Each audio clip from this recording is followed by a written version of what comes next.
Kufuata habari za leo nchini DRC, Kinshasa inatenga takriban dola milioni 4 kila mwezi kwa wanamgambo wazalendo wanaopigana pamoja na jeshi la Kongo FARDC mashariki mwa DRC, kulingana na waziri wa fedha. Fedha hizi zinapingwa na makundi haya ya silaha. Hapa Goma, mashirika ya asasi za kiraia, harakati za wananchi na madhehebu ya dini kutoka Kivu Kaskazini na Kivu Kusini yameanzisha kampeni dhidi ya mabadiliko yoyote ya katiba, wakisema ni mkataba muhimu unaolinda utulivu wa udemokrasia nchini DRC.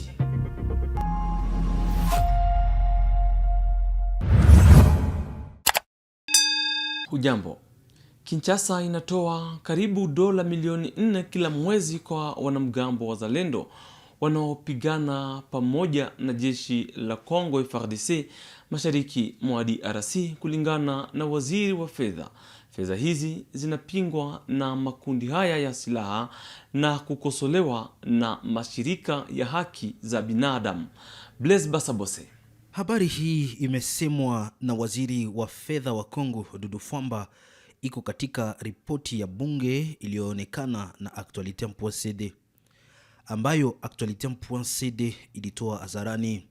Wazalendo ni vikundi vya wapiganaji wa ndani, wengi wao ni Mai Mai. Wanashutumiwa kufanya mabaya dhidi ya raia katika Ituri, Maniema na Kivu Kaskazini. Mashirika ya haki za kibinadamu kama Human Rights Watch yanasema wazalendo wanafanya ukatili. Yanaomba serikali ya Kongo kuacha kushirikiana nao. Wazalendo wanakataa habari kuwa wanapokea dola milioni 4 kila mwezi kutoka jeshi. Katika taarifa ya tarehe 13 Aprili mwaka 2026, wanasema hawajapata msaada mkubwa kutoka fedha hizo. Pia wanasema kuna matatizo katika matumizi ya fedha ya rada. Wanahakikisha kuna wizi au matumizi mabaya ya pesa na dhidi ya viongozi wa jeshi. Wanaomba maelezo ya wazi kuhusu dola milioni 4 kila mwezi. Wanataka pia uchunguzi huru ufanyike ili ukweli ujulikane. Wazalendo waliongezeka nguvu baada ya wito wa Rais Felix Tshisekedi mwishoni mwa mwaka 2022. Aliomba makundi ya ndani kusaidia jeshi FARDC kupigana na M23, kundi inalopigana na serikali na limechukua maeneo mashariki mwa nchi kama Goma na Bukavu. Mashirika za kiraia, harakati za wananchi na madhehebu ya dini kutoka Kivu Kaskazini na Kivu Kusini yameanza kampeni mjini Goma dhidi ya mabadiliko au marekebisho ya katiba ya DRC. Waanzilishi wanasema katiba ya mwaka 2006 ni mkataba muhimu wa kisiasa na kijamii na inahakikisha utulivu wa demokrasia nchini DRC. Pinga mabadiliko ya katiba katika Jamhuri ya Kidemokrasia ya Kongo. Tumejadiliana leo na wapasha habari wa sisi ni wanamemba wa shirika la raia, tukichangana na mababa zetu wa imani wanaowakilisha madini na wandugu zetu wa mouvement citoyen. Tunasema kama nchi yetu ya Republika ya Kidemokrasia ya Kongo inakuwa na katiba ambayo imepatikana kisha makubaliano ya Sun City na kisha kupitwa kwenye uchaguzi ama referendum ambayo ilifanyika mwezi wa 12 ya mwaka 2005 na ikawekwa rasmi ama ikakuwa promulgué ku date ya le 26 date ya le 26 février ya 2006. Hiyo katiba imetusaidia sana kwa kumaliza vita, kwa kuunganisha nchi, na imetusaidia pia kuanzisha mfumo wa kidemokrasia kupitia uchaguzi ambao tokea mwaka 2006 haukukatika, na ulitoa matunda yake. Ijapokuwa hizo uchaguzi hazikukua, hatuwezi kusema kama zilikuwa perfect, lakini zilikuwa na uwezo wa kuunganisha wakongomani, wa kutia accountability ya wale ambao wanakuwa wakichunga, wakiongoza, na imetusaidia pia kukuwa na uchaguzi ambayo moja kwa moja kutokea mwaka 2006 tukifika mwaka 2018 ulituwezesha kukue mabadiliko. Upinzani ukakamata ambayo ulikuwa naongozwa na mkurugenzi wa nchi leo Felix Antoine Tshisekedi Chilombo kubuka ushindi. Sasa pale ikaleta espoir, ikaleta hope, kwenye matumaini mengi kwenye raia, na hata jumuiya ya madola ilianza katuheshimia. Lakini hiyo matumaini ilikuwa muda kidogo tu, kwa sababu hizo tunaita maalliance ziliharibika. Watu wakaanza kupora mali ya nchi kwa mfumo ambao hatuwezi kabisa tukisema hapa. Pesa zimeporwa sana, na kwa kumaliza yote vita imeanza. Sisi kama shirika la raia tulianza kuhamasisha tukitetea amani, lakini mkutetea amani tumeona kama kumefanyika makosa na government yetu, ambayo kuliko kualika wakongomani wasikilizani namna gani tutaongea na nchi jirani na hata jumuiya ya madola, government ya Kinshasa ilienda ikaanza kupana mali ya Kongo na kupana hali ya mfumo ya kisuverenity ya Kongo pasipo kuuliza wakongomani. Kwetu sisi ingelitegemea sisi wakongomani tunasikilizana kwanza, tuyue kipi tunaweza kupana na namna gani watu wote watakubali hiyo mambo.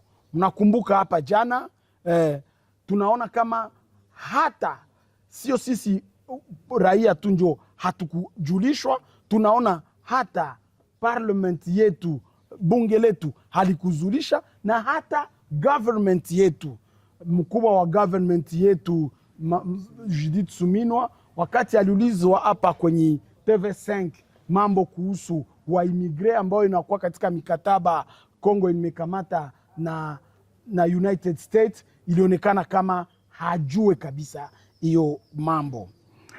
Kwetu sisi tunaona kama hatutachoka, tuliendelea kusindikiza mfumo ya kusaka amani, tukiomba iwe mazungumzo ya jumla ya wakongomani wote, ihusishe wakongomani wote, na pia kusikue tu agenda ya kisiasa, agenda ya kidiplomasia na agenda ya security, lakini kuwe pia agenda ya umma, hiyo tunaita agenda sosiali.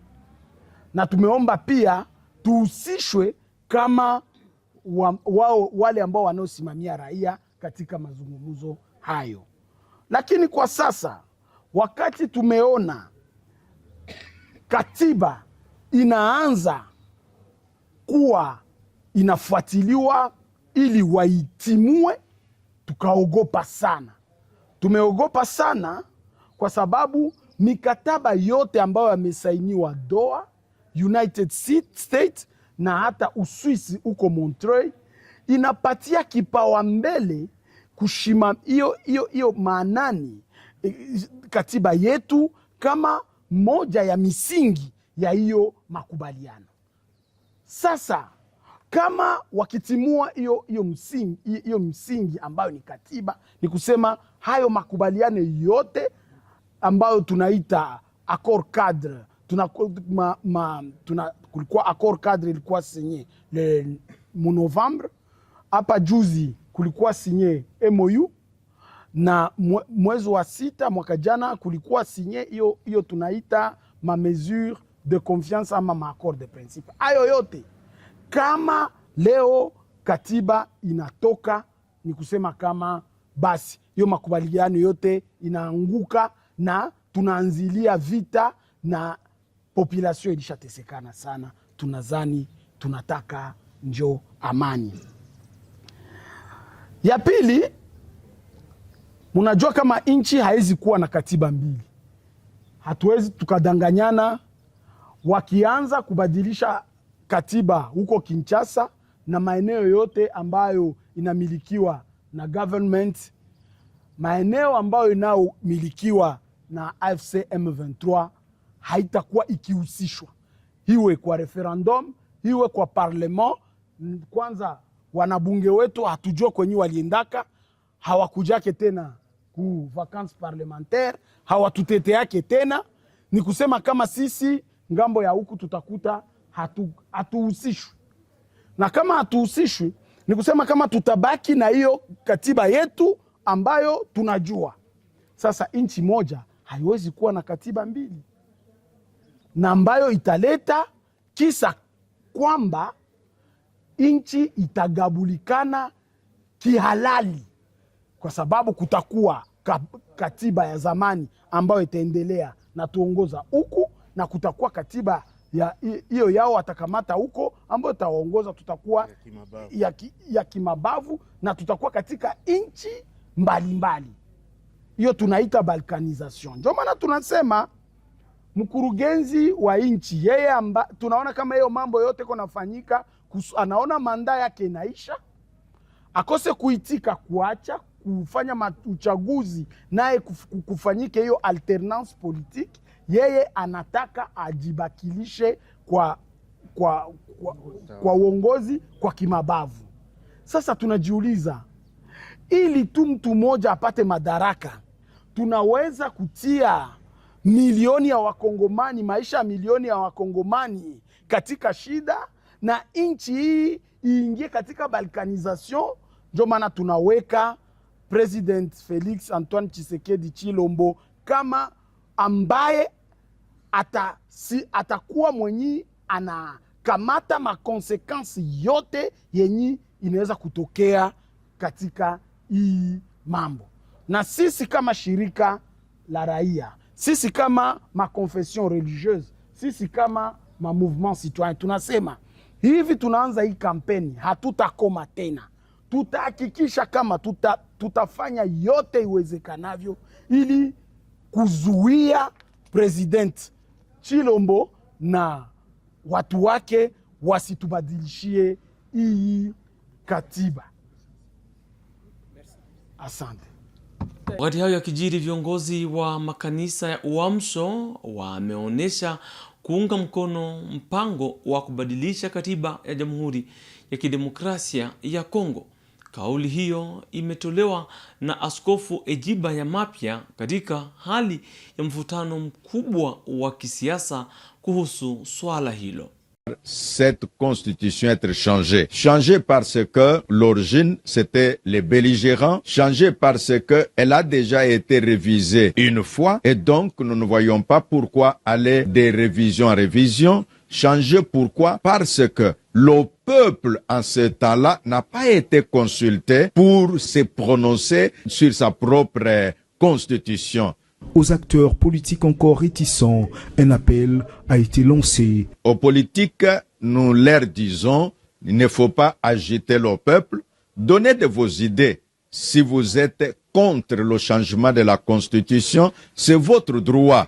Mais là, vous subirez la loi de la majorité. Je crois que tous ont dit qu'ils sont prêts pour sensibiliser le peuple à comprendre il nous faut une constitution changée. Les églises de la RDC entendent mettre en place une synergie de la société civile plurielle pour mener des réflexions autour des réformes constitutionnelles à venir.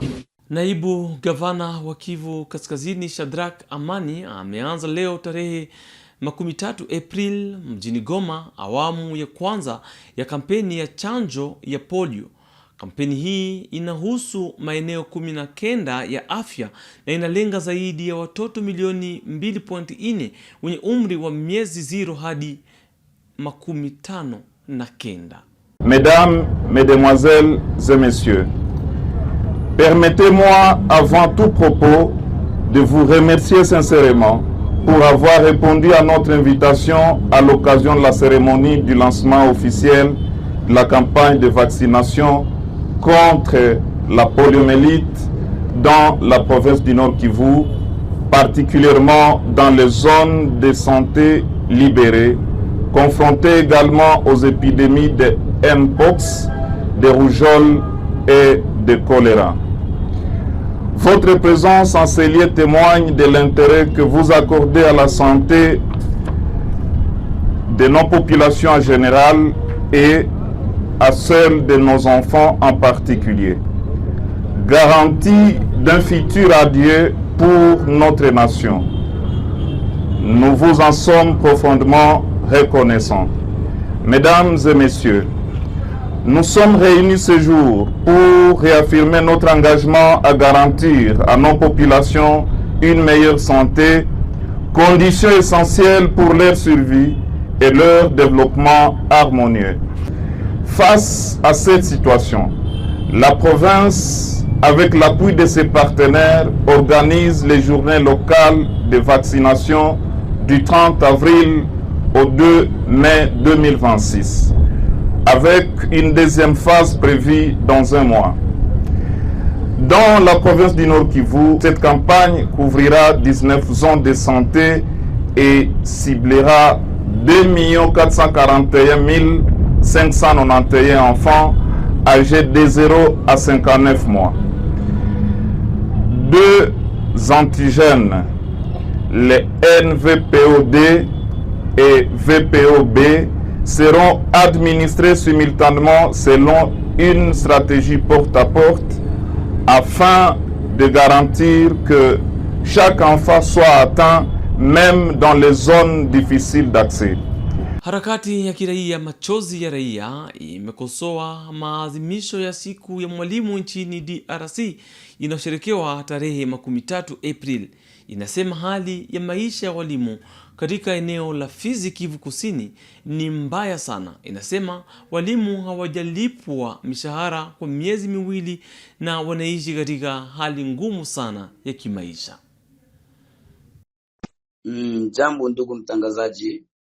Vrema sisi shirika la raia vuguvugu Machozi ya Raia tawi la Fizi twatoa mshangao wetu sana kwa kuhusiana na celebration ya journée de l'enseignement ya tariki 13 za mwezi wa 4 mwaka huu tunao mwetandi yote territorial national ya nchi yetu ya Kongo.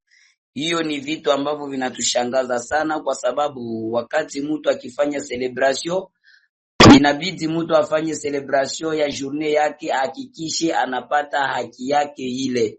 Lakini tulipofuatilia sana ndugu mtangazaji, kwenye sekteri ya enseignement mu niveau ya territoire ya Fizi, mpaka kwa sasa kuko walimu ambapo hawajalipwa mishahara yao. Ni walimu wale ambao wanalipiwa na banki ile ambao inaosumbua sana walimu, ambapo tunaita banki la Caritas. Sasa kwa sasa mpaka hivi walimu walifanya ile celebration na shingo upande sana, kwa sababu ni ukweli wana haki ya kudai mishahara yao ya miezi 2, mwezi wa 3 na mwezi wa 4, mpaka kwa sasa hawayalipiwa mishahara yao. Na kufuatana na hili ndugu mtangazaji, sisi kama vile shirika la raia vuguvugu Machozi ya Raia tawi la Fizi, tunaomba kwa autorite kompetente kuhusiana na wale ambapo wanasimamia vyuo vya elimu, wajikaze sana kwa haraka, waangalie kama walimu wanaweza pata mishahara yao bila usumbufu yoyote. Tunawapatia kwa haraka sana, wajitahidi waangalie walipo walimu mishahara yao ya miezi 2, mwezi wa 3 na mwezi wa 4. Juu isiwe kila wakati walimu hatalipwa mishahara yao mpaka watu walalamike, ilisha tuchosha sana sisi kama vile shirika za kiraia, ndugu mtangazaji. Na tulipoangalia ni kweli walimu ambapo wanaolipiwa kwenye banki la Caritas Uvira mpaka kwa sasa hawajalipiwa mishahara yao, na wanasema leo ni journée de l'enseignement. Inaweza kuwa journée gani de l'enseignement na mwalimu ndani ya tumbo lake mungaliki njala? C'est la raison pour laquelle tunaita journée de la crise de l'enseignement. Vraiment, c'est la journée de la crise sociale de l'enseignement. C'est la journée de la crise sociale de l'enseignement. Juu haiwezi kuwa tunasema journée de l'enseignement na mwalimu angaliki anadai mshahara wake wa mwezi wa 3, mshahara wake wa mwezi wa 4. Hiyo yote vraiment, ndugu mtangazaji, inatusikitiza sana sisi kama vile shirika za kiraia. Vraiment, na mwalimu ana haja ya kupata haki yake, ilishakuwa haki ya mwalimu.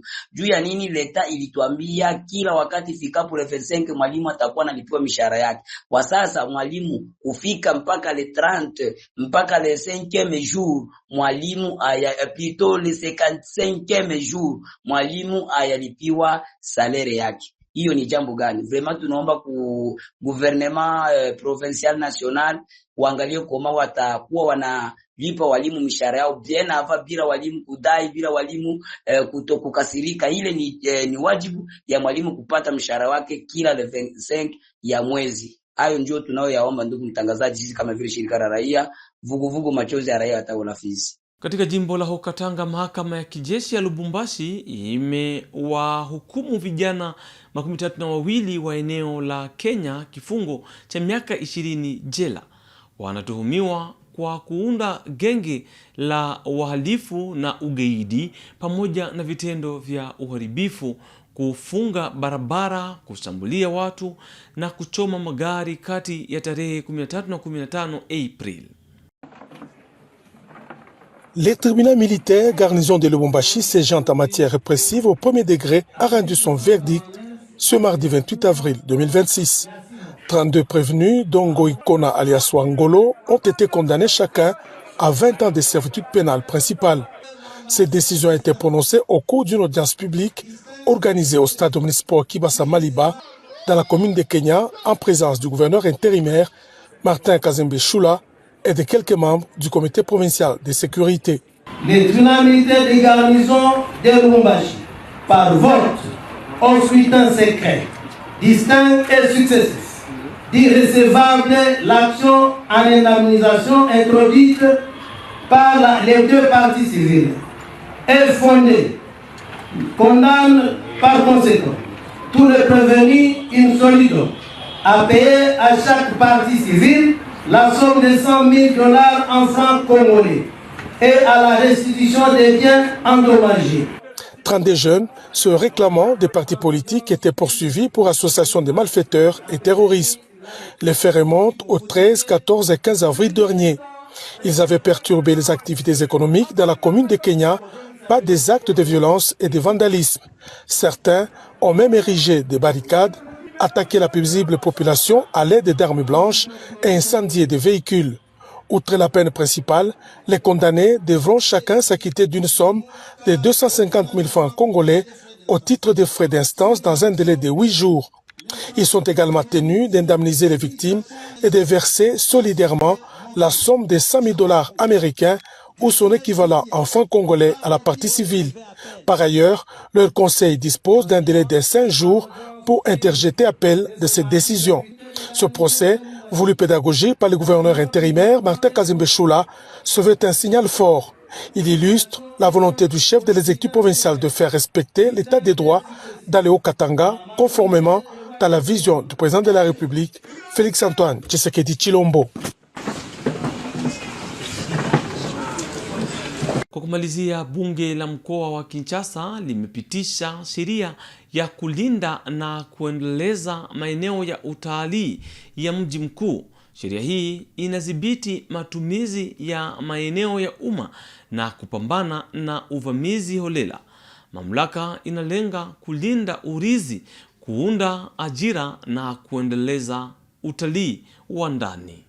Na bamama na biso ya bilanga en particulier pe ba quinoise pe ba quinois nyos mokolo mwa lelo baponami na bino oyo botinda lokola bana misala basalela bino mosala na assemblée provinciale ya Kinshasa. Lelo bauti ko vote mobeko ya munene pe ya makasi oyo ezali ko protéger le 24 sites agricoles na ville ya Kinshasa. Mobeko oyo eza na motuya mingi, eza mpona kobatela mabele oyo bamama balonelaka biso ndunda, mabele oyo bamama basalelaka biso bilanga oyo ezali kobikisa kosunga bakinoise pe bakinois bipai na bipai na mboka na biso. Toza na ngolu ya kolia ndunda oyo ezali bio, oyo ezali ya kitoko mpenza. Badepute na bino basepeli te, basite agricole to pe mabele ya bilanga etekamaka. Moto aya ateka mabele oyo bazali kosala bilanga to pe mabele wana bakoma kotonga yango bandako, koteka yango ndenge balingi uke bamema nzala na vili ya Kinshasa.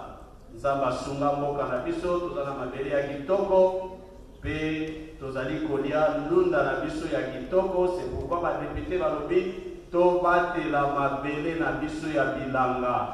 Tala mosala botindaki biso kobanda mokolo mwa lelo. Moto nyonso ayebi ete mabele wana eza ya bilanga, koteka yango te, kokomisa yango mpe esika ya kotonga bandako te, kosalela yango mosala mosusu te, po ete bakinoise pe bakinois baza na posa ya koliaka ndunda na biso ya kitoko lokola tomesani kolia.